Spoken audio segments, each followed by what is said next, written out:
everyone, and welcome to our Think Big series brought to you by PSG. My name is Gerard Meyer, and I'm the Head of Technical Support for PSG Distribution. PSG, as you may know, is the leading financial services group with an extensive national footprint in South Africa, as well as a presence in Namibia. We've been in operation since 1998, and we pride ourselves on providing a bigger picture approach to our clients' financial needs, be that from asset and wealth management all the way to short-term insurance. We offer clients access to a wide range of insurance and investment products based on our comprehensive advice. Our clients benefit from access to both our proprietary products and solutions, as well as a comprehensive list of third-party products. In that way, we ensure that our advice can always be implemented in a manner that is most suitable to meet our clients' differing needs and goals. This Think Big series is a collection of dialogues with leading speakers hosted by award-winning financial journalist Bruce Whitfield. We aim to bring our audiences independent insights that help them formulate their own opinions on some of our country's most pressing issues. Uncertainty and challenges continue to abound, but armed with knowledge, we're all better equipped to chart the way forward and engage in ongoing and meaningful dialogue. In today's webinar, Bruce is going to talk to Judge Dennis Davies, who is a well-known name to many of us. Dennis has taught since elevation to the bench in 1998 as Honorable Professor at UCT in the fields of tax, constitutional law, competition law, and legal theory. A former judge of the High Court in Cape Town and judge president of the Competition Appeal Court, is also the author of 11 books, the latest one being Lawfare in South Africa. Dennis was a member of the CATS Commission into the tax structure of South Africa, appointed by President Mandela, and was chair of the Davis Tax Committee into the tax system. Against this backdrop of his vast experience, today's topic is aptly titled The Future of Taxation in South Africa. Now, South Africa's shrinking tax base remains a source of concern to all of us. The challenges are huge, but finding sustainable tax solutions will be key to the economic outcomes we all wish to achieve. In my experience and through my ongoing engagements with advisors and clients alike, the topic of taxation inevitably does come up, as it plays such a critical role in all of our lives and our planning for the future. For your further benefit, our social media campaign is #ThinkBigPSG. This Think Big series is free, it's shareable, and it's open to anyone interested, whether you're a PSG client or not. But back to today, we look forward to hearing your thoughts and insights, Judge Davis. I'd like to now hand over to Bruce. Hello, thank you very much, Judge Dennis Davis. Are you still Judge Dennis Davis? Are you always Judge Dennis Davis? Because the little birdie tells me you're retiring or have retired or you're going through a retirement process. I basically retired, Bruce, you're quite right. I say for some odds and sods that I'm doing, which I'm quite happy to do. We keep our title, by the way. It's the one thing that we're entitled to do, apart from our pension, which of course people say is quite good, but others would say that's the sacrifice you put up for years of misery. Yeah, I had a cadet major at school who taught geography who insisted on being called major.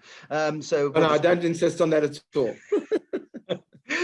You've got a reputation as being a guy who loves tax. You worked on the CATS Commission. You had a tax commission named after you. Are you one of these guys who thinks tax is the panacea of all ills?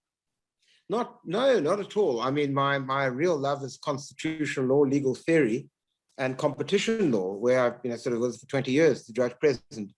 But I got sort of landed up in tax, I suspect, because I literally got my first job at university teaching tax, because I'd been at the Old Mutual for roughly 2 years, teaching the insurance salesman about various forms of estate planning and tax. And I sort of drifted into the process. And that's how it happened. And so this idea that people think that this guy, all he wants to do is layer tax upon tax upon tax on people is misplaced. Absolutely right. That's the problem about fake news. So talk to me about South Africa's tax position. Where are we as a country? Are we in terms of levels of mess? Tell me when to stop my hand going up. You haven't told me to stop about yet. There. Okay, yeah. Right. We're in a serious trouble.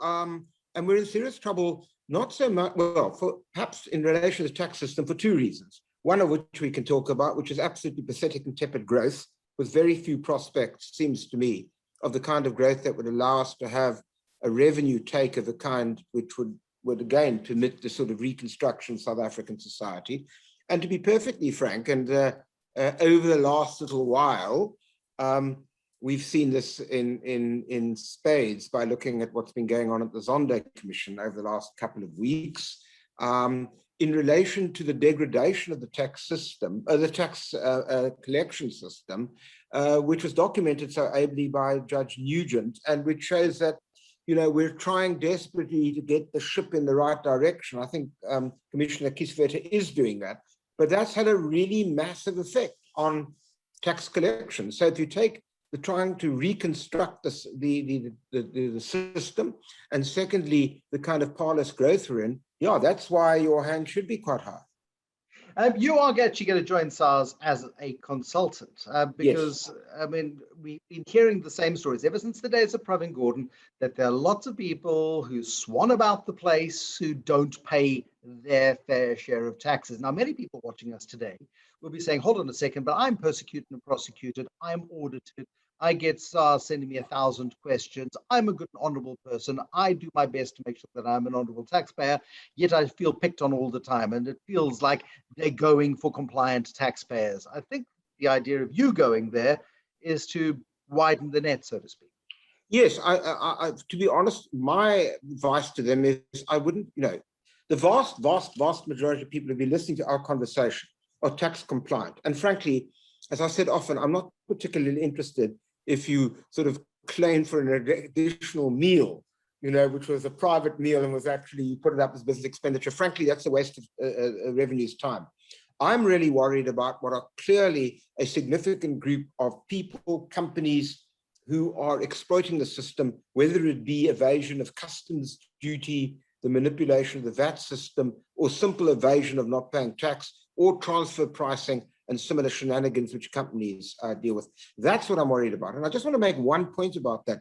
I know every time I talk about this, people say, you want to tax us more. The answer is no. But if you are paying tax and your neighbor next door is paying absolutely nothing, I don't really understand why you wouldn't be saying, yeah, right on, we should be dealing with those people. And that's who I'm really interested in, are the people who ultimately have evaded tax. We know that there are many of them.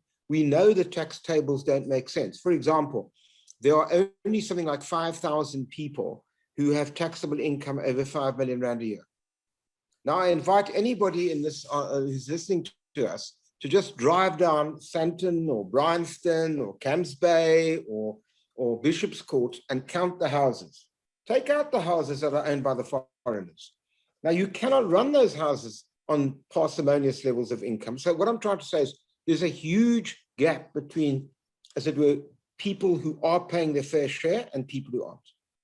I mean, there was an old story about, you know, all SARS needs to do is go outside every private school every morning and make a note of number plates and compare the number plates to the kids enrolled, and you very quickly can triangulate who the parents are. And very quickly, you'll see who's declaring incomes Dave King style. What was he declaring at the time? 60,000 well, rand a year? Exactly. There's a wonderful story that they tell me about, they call it Mr. Chips. Apparently, somebody who was in SARS, who was a really old codger, and opened up his business day one morning to see somebody smiling next to a big fancy Ferrari. And he thought, I wonder whether this chap is tax compliant. And to cut a very long story short, given that every single justification for how he got the Ferrari was nonsense, he landed up by paying SARS 500 million rand back taxes. That's the reality. But now, you see, SARS' original claim, because I broke that story many years ago, was a 1.4 billion rand tax claim, and this is in 2000 money. Yeah. It was absolutely enormous. It was the biggest tax claim ever. And Dave King had structured, you know, 5 or 6 entities. One was called Ben Nevis, another one was called Matika Trading. There were a whole bunch of others. Yes. He was a specialist. Yeah. And he'd done very, very well out of it. He made a huge amount of money out of a company called Specialized Outsourcing. He declared it as revenue rather than income. And it got incredibly technical. And you'd go to court cases, and there'd be 5 advocates sitting next to each other, each representing individual legal entities. And this guy tied the system up in knots for 15 years before there was a settlement at a third of what had been claimed from him years before. It's hardly any wonder that people don't treat the system seriously, because if you've got enough money to fight it, you'll be better off in the long term by simply digging your heels in. I mean, that's a popular perception. Yes, and I think that's right. And that's why I think to some extent with some people who've evaded tax, they need to go to jail. because that actually concentrates the mind. I mean, I remember Praveen Gordon telling me many years ago, Bruce, when I was advising him, when he became the Commissioner of Inland Revenue, one of his great talents was that he was able to call on all sorts of people. I knew I wasn't the only one. He was checking up what I said. Somebody else probably phoned you and said, how do you do this? And he said to me at some point, all we've got to do is put one or two people behind bars and the deterrence factor will kick in and people will stop messing around and they'll go and take amnesty, whatever it is. And that's correct. And the reason that the last amnesty failed so abysmally, I was calculating that we'd get around about 15, 16 billion. We got around about 3 or 4, I think. Well, it was the high point of the Moyani era. Why was anybody going to bother? And I want to talk about Moyani in a bit. But no, you can. Yeah, sorry. That you can get really tough on people and set examples, public examples. Tax law is complicated, and there are all sorts of protections that taxpayers have, even bad taxpayers or people who don't pay their taxes have in the legislation. Is the tax law a bit soft? In some it's too. Look, quite frankly, some years ago when we were on in the Cats Commission, the government at that point briefed Eddie Brimberg, who was one of our leading tax silks at the time, to actually draft a plain language statute for income tax. I think he found it almost impossible to do because it'd be hugely difficult. But the act is too complicated. It's not enforced properly. And SARS, frankly, over quite a number of years now, has not had the capability of enforcing its own legislation as well as it should do. So you're right, on all range of levels, you find SARS basically facing a battery of very talented advocates who, to quote in a different context, use a Stalingrad approach. And that effectively is the problem. That's why I say, if you've got a better deterrence, if I knock on your door and say, but Mr. Whitfield, this doesn't stack up with that, it's probable that in many ways, if I'm offering you a settlement, you'll take it. And even if I can get 60 or 70% of what you owe, Bruce, I mean, frankly, I'd rather take that than be tied up in the 15 years as you spoke about in the King case. Yeah. And also, then you know that I have a history and you look at me more carefully into the future. I mean, I once... Absolutely. And that's... I had... Yeah. Dinner. I have dinners with billionaires sometimes. They're not the same one every time because they never invite me back twice because I'm a bit too curious. But sitting there with this guy who'd been in business for a very long time, saying he couldn't understand why each and every single year he was audited to the hilt. And he said, if it wasn't all digital, it'd be like taking a bucky load of paper and dumping it at SARS each and every single year. The same paper as I dumped last year, the year before, the year before, the year before, and the year before. And each and every single year, they come back to me 6 months later to say, thank you very much, you're compliant. I know I'm compliant. I take compliance seriously. That's why I'm as wealthy as I am. And it does strike you that SARS focuses on the wrong stuff a lot of the time too. Yeah, they do. And part of the reason is that they've lost the capacity to do precisely what you think they should be doing, which is how do you forensically hone in on the people who are the culprits and leave the others alone? Now, there are questions to be asked. I mean, we did a little pilot work in SARS where we took a taxpayer. I didn't know the name of the taxpayer, but I pretty much guessed because I at the time didn't have as a secrecy, but I was helping them. And if you looked at this particular file, you thought to yourself, it's impossible given the nature of this particular individual that he is a tax evader. Yet there were all sorts of questions that should have been asked. Now, it's legitimate, it seems to me, to say, if you've taken out X out of South Africa, can you explain, why it's not a controlled foreign corporation and therefore the income is to be deemed to be yours? I think that's a perfectly legitimate exercise. But you've got to have skilled people to do it, to know at that some particular point in time, okay, I can tick the box, let him go, move on. And unfortunately, that capacity has been lost over some while. It was there under Gordon, it was there shortly thereafter, and now we're trying to, as it were, recalibrate it. The problem is, and so many aspects of South Africa, I mean, we've got more legislation than we know what to do with. Whenever we have a problem, we legislate for it rather than manage it.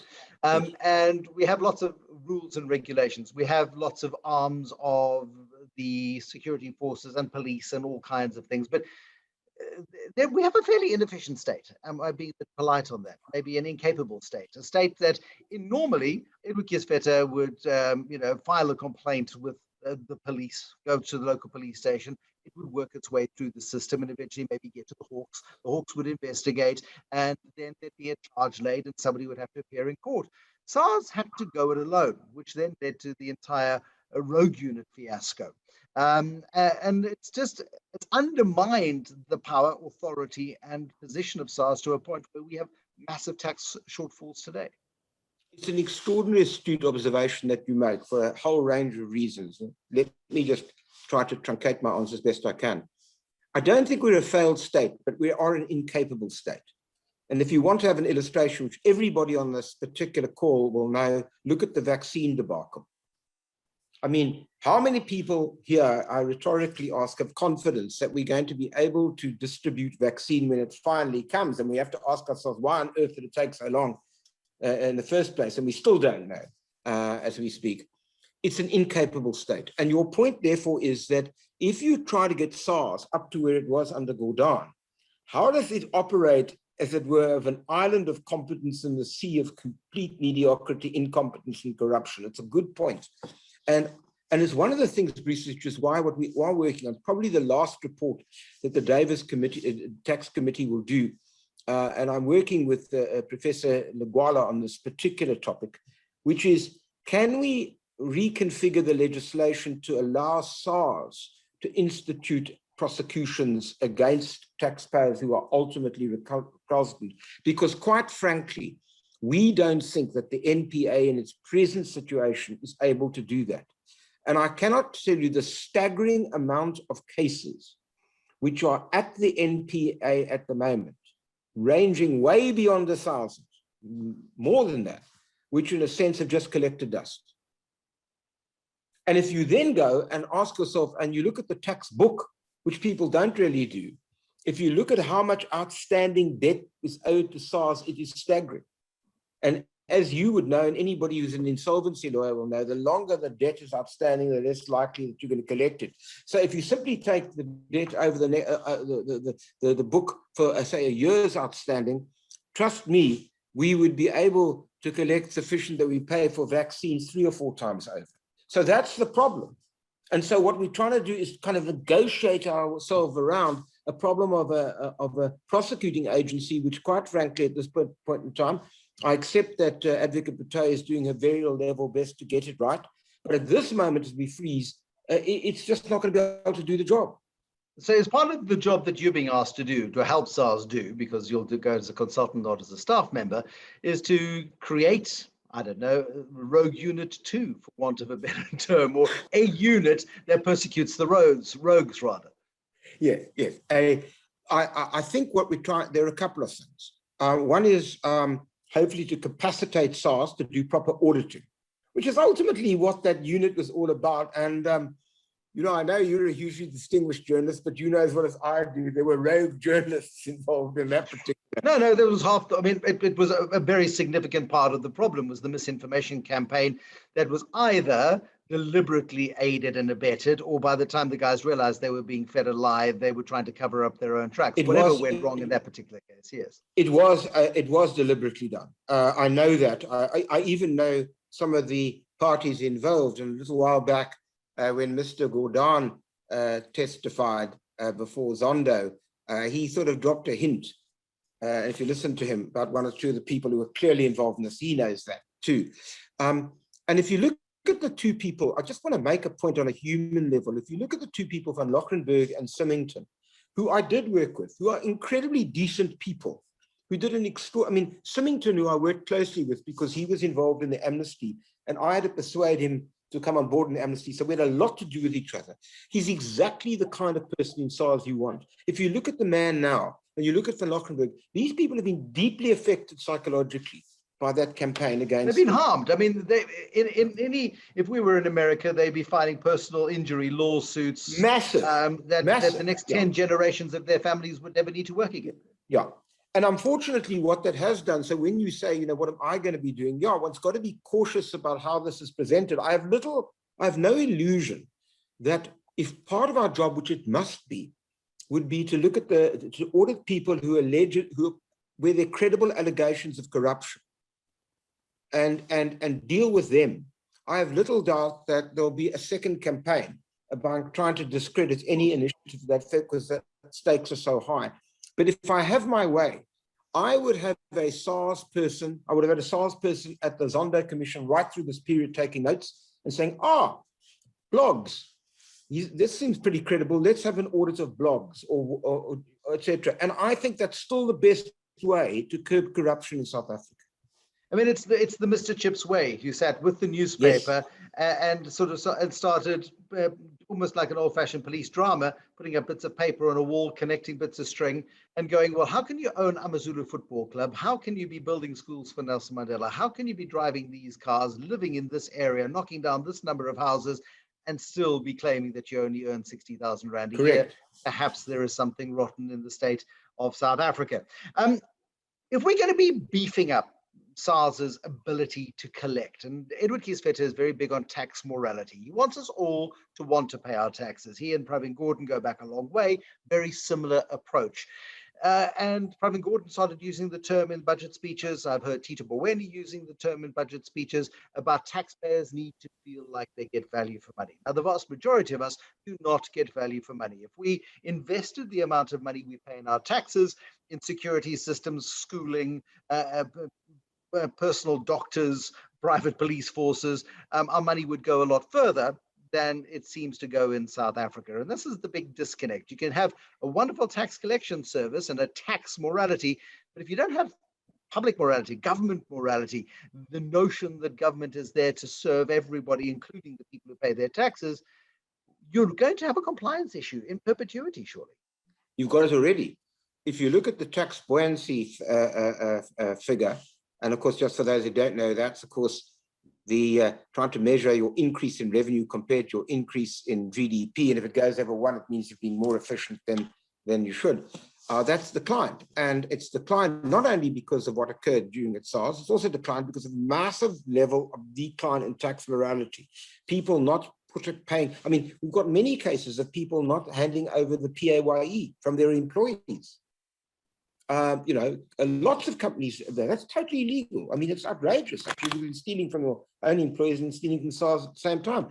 And I'm afraid to say that will continue until such time as people open up their newspapers and read about all these corruptees and corruptors actually finding themselves being held accountable by the criminal law. Until that happens, we are always going to have a tax morality problem, because I think, going back to a point about, we all pay a hell of a lot for private expenses, absolutely correct, stuff that many other countries the state provides.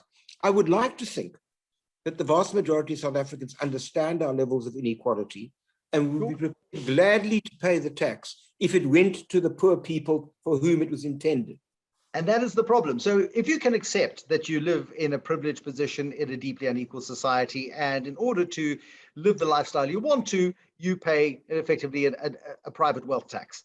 However, when you drive along the road and you have to replace your sump once or twice a year, or you look at the homelessness issue, or you look at the long queues at SASSA centers and ministers who are completely incapable of doing their jobs and improving the lot of the poor, and money is being stolen, people say, hold on a second, but if you're going to steal it, I might as well keep it, because it's going to be far better in my hands than in yours. And they find creative ways of dodging their taxes. In some cases, they find extremely complicated legal ways. In most cases, it's probably illegal. How do we change that mindset? To my mind, there's only one way of doing it, and that's actually improve service delivery. But geez, that's huge. Well, that's the point. That goes back to our earlier discussion about the question of a capable state. I mean, the vaccine is a classic example, because actually you need the state here, right? And they've decided they're going to acquire it. So if they were like even half as efficient as the Brits have been, or the Americans, people would say, gosh, I don't mind paying this. Look at this. They produced the goods. The fact that they can't and they haven't been able to is exactly the problem that you're referring to. And if you combine that with the point that your taxes go in significant sum to corruption, well, then I'm afraid to say, until that is repaired, both of those. And I think they're actually hand in glove, because the more you have a corrupt state, the more you're going to have an incapable state. The more effectively you substitute efficiency for rent seeking, And what we've got in South Africa at the moment are unbelievably good rent seekers and very few people who are building a society of the kind which should be in the image of the Constitution. When we look at tax morality and South Africans' attitude towards paying their taxes, the vast majority of people are compliant. There are, yes. Most people have jobs and the money goes and they disappear. They may resent it, but they accept that it happens. There are lots of people who somehow manage to dodge the tax net, and this is a deliberate action. Talk to me about a breakfast at the Alphen Hotel in Cape Town, just as a case in point. Well, it's a good case in point because I was working with one of the senior people in the criminal investigations, and we've been talking about all these matters, and that particular individual's quiet breakfast was disrupted by the roar of 26 Ferraris that arrived, the Ferrari Club.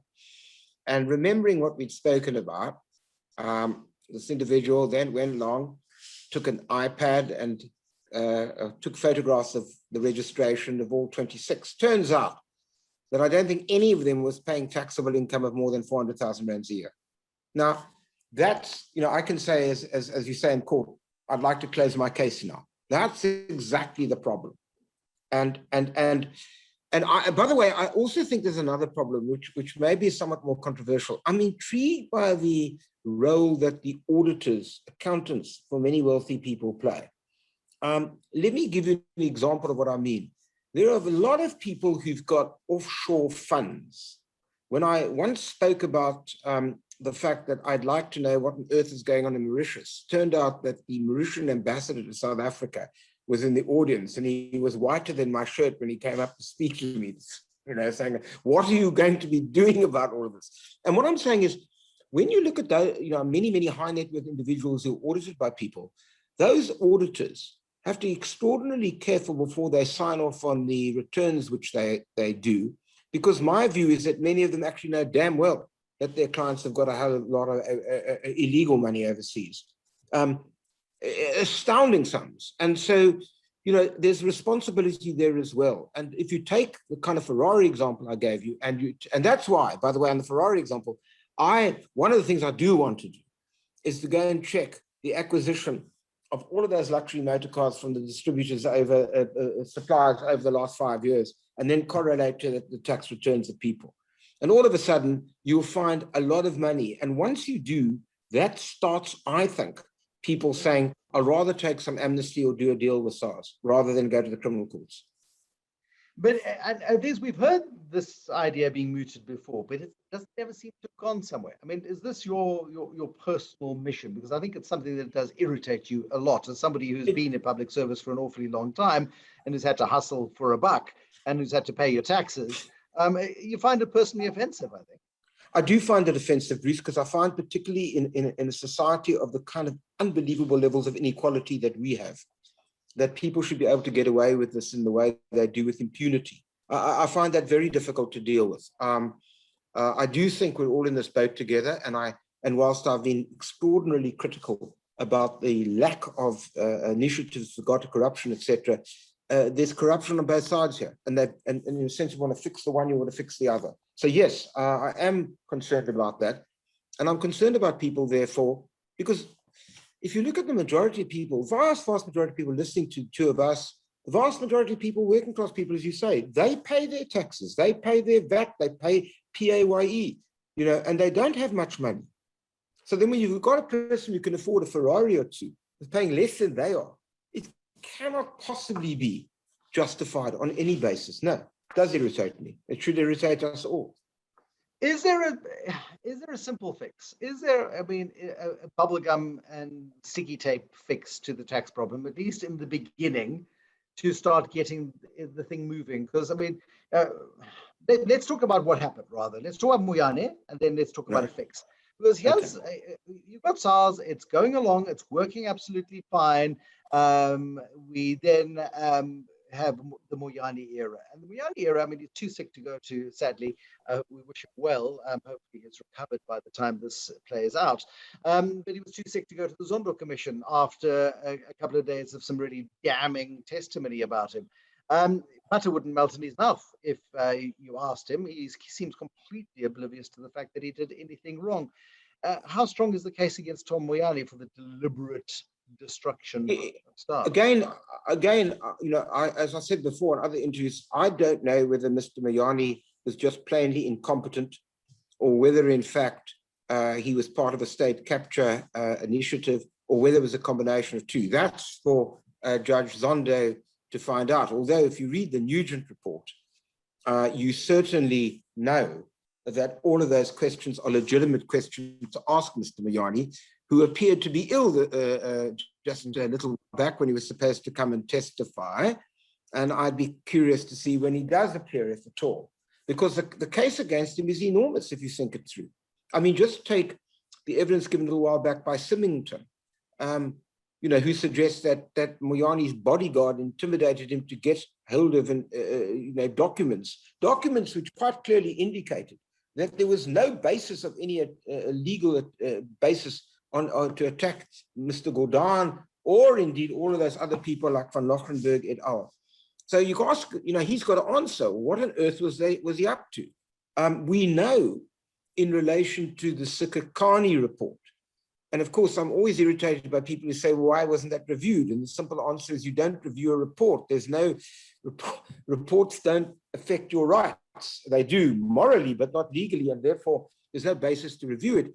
But the truth is that as I understand the facts, and I'd be interested what Mr. Moyane has to say about this, there was a very comprehensive report opinion done by Wim Trengove SC, shortly after the Sikakani report, which absolutely eviscerated the legal foundations of the report.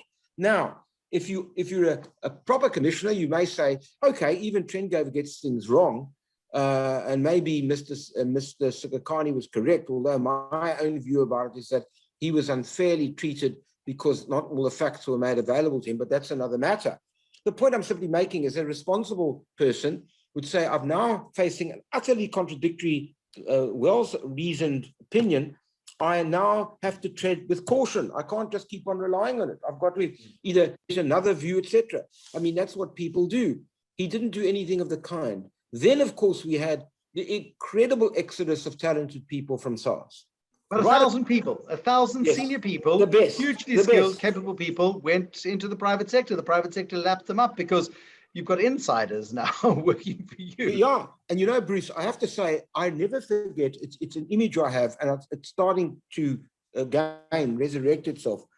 When I first was asked to go to speak to Praveen Gordhan when his first term as Minister of Finance, and the issue was whether we should have another tax commission, we were at the old Reserve Bank building, and the table was full of people, many from SARS. And I walked in, and it looked like the new South Africa.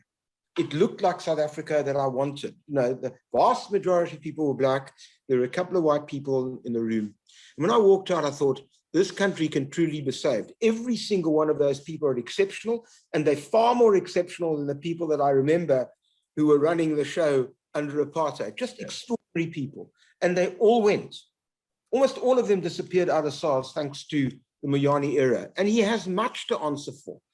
And what really upsets me is people who sort of defend him on some sort of, goodness knows what basis, without asking one fundamental question. What effect did the degradation of SARS have on people living on the margins? People who are desperate for social security or better schooling or better healthcare. I mean, we can afford it privately. They can't afford it at all. That was the effect of Moyane. And we don't really seem to be able to promote a discourse which actually focuses attention on not the personality, but the consequences. And so I'm afraid to say, I think that Kieswetter came in, inherited what was an extraordinarily chaotic situation. I must say, as I said earlier to you, I'm now beginning to feel more confident when I sit around the room. I get the same sort of feeling all those years ago. There's some really capable and dedicated people at SARS, right across the board. Some of whom I might add were there under the old administration, i.e. under the Nats, and are still incredibly experienced. I mean, the one person that I was really, let me name him, so sorry to see go, was Kusi Lowe, who had been at SARS forever. And anybody in the tax world knew Kusi Lowe. And Kusi Lowe was an encyclopedia. Whenever I asked Kusi Lowe something like, why did we change the act in 1989? He would know. And that level of knowledge, that institutional memory was destroyed in a nanosecond. Can we get it back? I mean, I asked the bubblegum and sticky tape question because you've got to start repairing some very, very simple and Yes. basic things just to get Yes. stop the boat from leaking and maybe heading in a direction. Is it possible? Yes, because one of the things that the commission is doing, and I'm very pleased to see that SAICA have been really playing ball with us. They've been much better than my own profession, the legal profession, who have not come out of this much credit, because we've reached out to the accountants and lawyers and said, can you find us people, two categories of people, people who are retired or about to retire with enormous experience, forensic experience, tax experience, financial experience, who can basically come in and work for SARS for a couple of years and help recapacitate the whole institution. And the lawyers have been pathetic about that, but the accountants have been fantastic. So we could land up with 200 or 300 people coming into SARS over time. The 3 billion rand that was allocated to SARS, part of it will be for this, to pay people to come in, to actually come and recapacitate SARS under the assistance, obviously, of the really good people who are in SARS. So the answer is, if we could get 100 or 150 serious people into SARS, it changes very quickly. You know, I'm old enough to remember when towards the dying days of the apartheid regime, you could, if you were an accountant, you could go into SARS rather than to the military. And I remember as a young tax consultant saying, when these people arrived to attack my clients, you know, we're in a different ballpark now. These are guys with honors degrees in tax. They don't take nonsense. They understand. And so that's the image I have. So the answer is yes, we can. And the question also, I mean, lots of people losing hope in the country, the incapable state, the noise and the politics, and just the Zondo Commission testimonies that you hear, and just the inaction by the state. At some point, the talk of pushback, the talk of reclaiming the soul of the country has to stop. Do you see your role in there? You get a special cape. Maybe you have to wear underwear outside your trousers. I mean, do you see yourself as having that kind of role in trying to just restore some confidence? I think I think all of us should be doing that. I think, you know, and people like yourself on the radio who kind of, you know, certainly when I listen to you on 567, 702, I mean, the question of promoting a discourse or holding government accountable, holding everybody accountable, and then trying to saying that's just one thing. Getting in there, rolling up on sleeves and trying to actually make a difference is absolutely crucial, because we're all in this boat together, one way or the other. I'm always sort of comforted by the famous saying of Jan Smuts, who once said, in South Africa, never the best nor the worst ever happens. Yeah. I mean, it's weird, isn't it? I mean, it's a bizarre kind of place where we fear the very worst. It doesn't happen. Then we get these extreme senses of optimism, whether it was 95 Rugby World Cup, 99 last year, whether it was hosting the Soccer World Cup. Oh, finally, yes, we show we can. And then we start fighting with each other again and go back into the cesspit and get very, very dirty and filthy once again.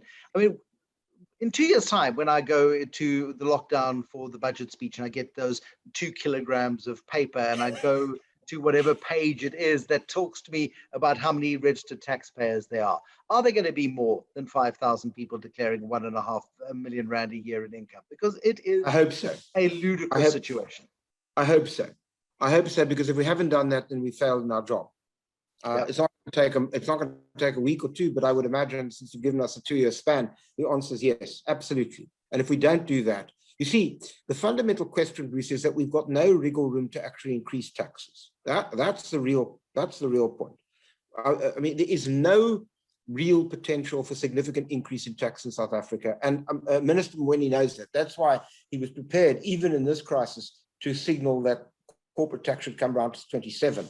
My own view is I'd like it around about 22 or 23. And I think he's right that the way to do that is to eradicate a whole lot of unnecessary incentives and then, of course, to close them at the same time. Now, if we can do that and perhaps even reduce individual income tax to appreciable levels, but collect more, that's really the achievement. We get the tax buoyancy over one again. That's the achievement. But that's what Gordon did. I mean, when you looked at the lack of the complexity, and what the Cass Commission did so effectively was to re-simplify the tax system, was to get higher levels of compliance. And when you get higher levels of compliance, revenues rise. It's a global experience. it doesn't strike me that we have to invent anything brand new here. Absolutely right. But we do have the one disadvantage that other countries have. They probably can increase taxes. And I think in many parts of the world that is going to happen. There's a whole re-debate about austerity and economics. It's amazing how many webinars I've been in with distinguished economists who are actually talking about changing the paradigm. We don't have that option. It doesn't matter. I keep on saying to my friends on the left, it's all very well. I accept I'm not an austerity man myself, but if you've got an incapable state, what's the point? You can raise extra money, you'll ruin the economy, and you won't get the delivery. So the question is, we don't do that.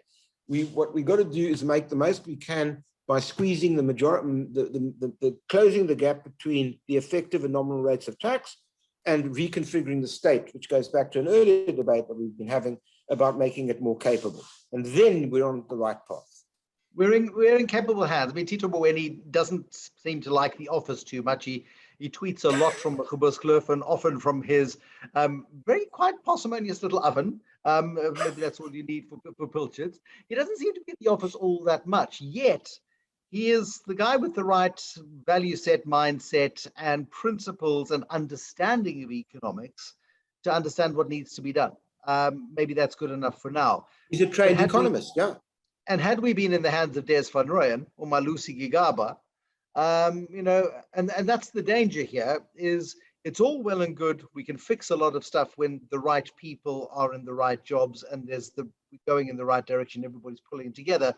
But we have seen what happens when things go awry, and that's quite scary. Yeah, and I think it's correct that when you've got somebody at the helm of Treasury who's really very capable, that makes a big difference. Although let us be quite honest about it, Treasury itself has seen over the years an exodus of extremely wonderful people. I was talking to somebody at Treasury the other day, and names were mentioned. I've seen forgotten that they were there. Staggeringly brilliant people who went into the private sector, and so even Treasury, I think, needs a boost. You talk about people standing up and being counted. It'd be good to have some more experienced hands in there as well, because the minister, whoever the minister is, needs that advice. Yeah, I mean, even Kagaba, you talk about. I had some dealings with him because as the chair of the tax committee, all the ministers of finance, when there were changes, would call me and have a long chat.